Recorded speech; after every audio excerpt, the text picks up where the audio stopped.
Well, good evening, good people. Mark Holmes here, and as always, I want to say thank you all for watching, commenting, subscribing, and being part of the Joe Blue Sports Report. Without you guys, as well as you ladies, you know that this literally does not work. Hope everybody's had a great Sunday. This has been an interesting one to say the least. You guys know we recently lost our good buddy Rashid, and just talking to Mike, and I think after the Giants won is when it really set in for him, because he always talked to Rashid after they play a game and having a victory, which has been few and far between for the Eagles. That's when Mike couldn't call him, and that's, when you do things with people on a regular basis, when you can no longer do it, that's when it really hits you fully in the face. And it's kind of like my brother Tony, who passed 3 years ago. His wife kept his phone and uses it, and when you call and she doesn't answer, it's still his voice message, and so it's like you're hearing his voice. Today it was incredible watching the Giants game, because it was like we were all rooting for the Giants because, to honor Rashid. And it was like such an ugly game. And here it was. New England had a chance to win the game and kick a chip shot field goal.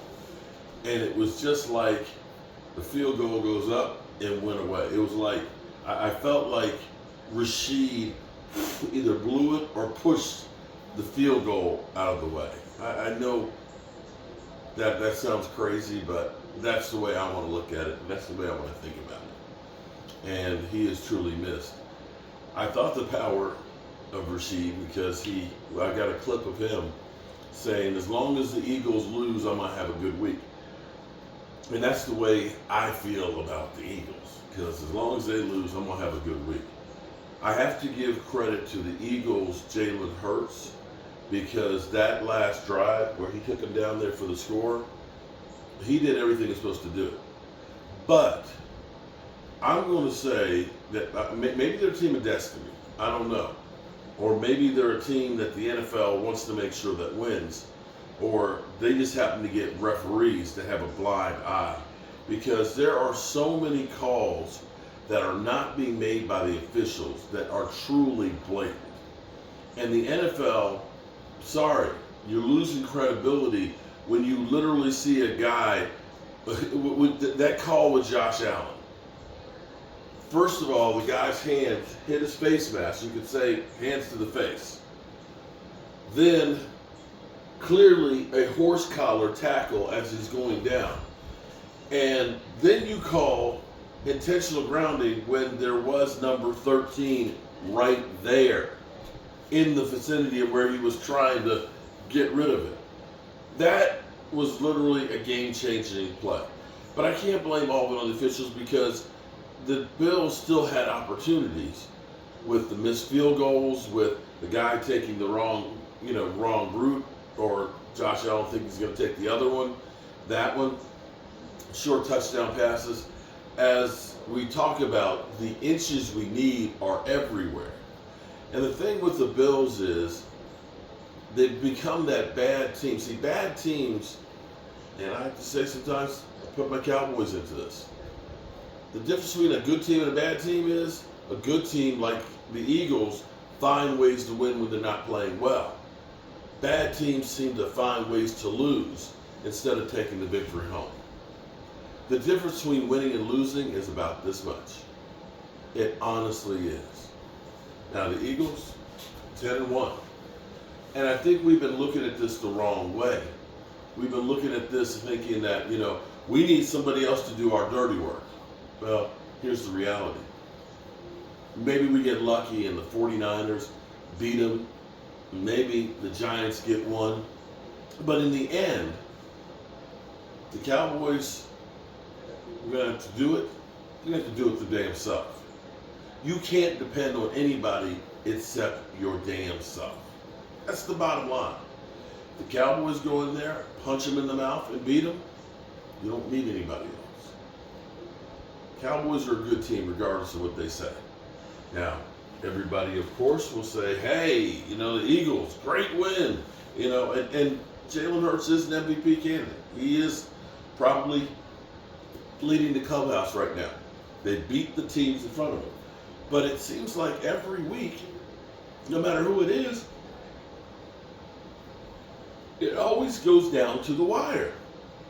Twice with the Commanders, you let them score 31. You find a way to win in the end. It sure ain't pretty. So, watching that game, I was so heavily invested in it. It felt like I was watching the Cowboys game. That's how intense it was for me. I don't know about you guys, but man, it was a seesaw battle that I truly was riding the waves of the ups and the downs of it and so on. And in the end, it hurt. It hurt. I ain't gonna lie, it hurt. The problem for the Eagles, though, and this is where the NFL did not do the Eagles any favors this year. The fact that San Francisco has been off the last 3 days. San Francisco had an easier game.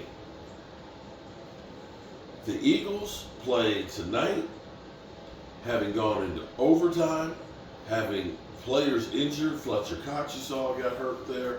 Jordan Davis, I think he just got the wind knocked out of him. But you don't know about Lane Johnson, Dallas Goedert still out there. They're beginning to have adversity that they didn't have last year.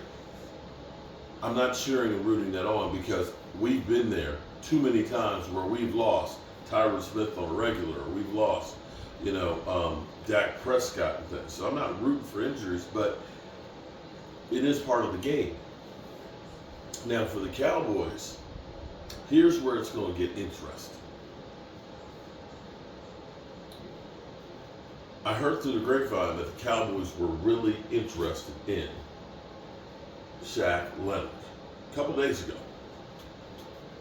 The problem was the Eagles were really interested in it as well, and having some of their coaches that used to coach them, and knowing the Eagles the way Howie Roseman is a deal closer, that it seemed like they had the inside track. Philly 500 basically yesterday, that they're close to signing him. And the Cowboys have been talking and so on and trying to get there. But we know how the Cowboys are when it comes to money.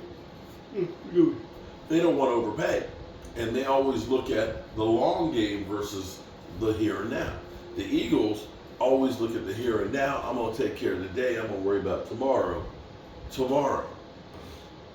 And with that, you figured, the Eagles are going to get them. Now, to compound that, one of their linebackers, Cunningham, got injured. I don't know how bad he was injured, but he got injured. They're even shorter on linebacker right now than they were before, which means they really are desperate for linebacker help. Now, Shaq Leonard, as Colt fans would say, well, we let him go because, he's not the same guy he was, and we got guys to replace him. I understand that.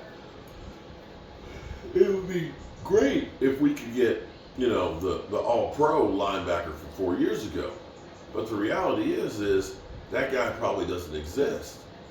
But if he is a guy who can play at 80% of what he was, if he can be a role player, if he can be a guy who can fill in, if he can be a guy who can help with the younger guys on here, by all means, you're not giving up draft capital. It's only cash. You would want to make this move to get him on your squad and also to hurt the Eagles. That's right, I said to hurt the Eagles.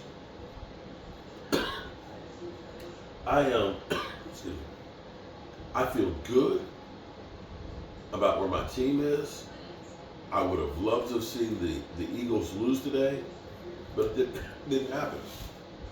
So, excuse me. I need some water. I'm literally choking on saying nice things about the Eagles. And it looks like my fire is just about out. But that's the nature of the game. And from one week to the next, you never know what you're going to get. So, we got a short week coming up here. Tomorrow's already Monday. Thursday night, we'll be playing the Seattle Seahawks. And as I said 2 weeks ago, every game from here on out is a playoff game. So, I want to remind you guys, as I always do,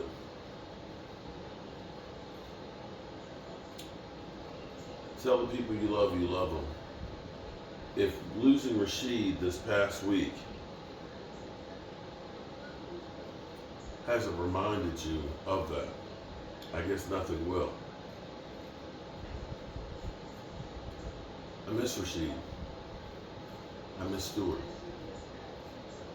And I wish they were both still here to enjoy and have conversations with. That's why we got to stop wasting our time with mindless bullshit. So much hate and animosity. We need to enjoy the time that you have. Make sure you tell the people you love them, because you might not get the chance again. And I love you guys. And God willing, I'll see all of you guys tomorrow. Thank you as always.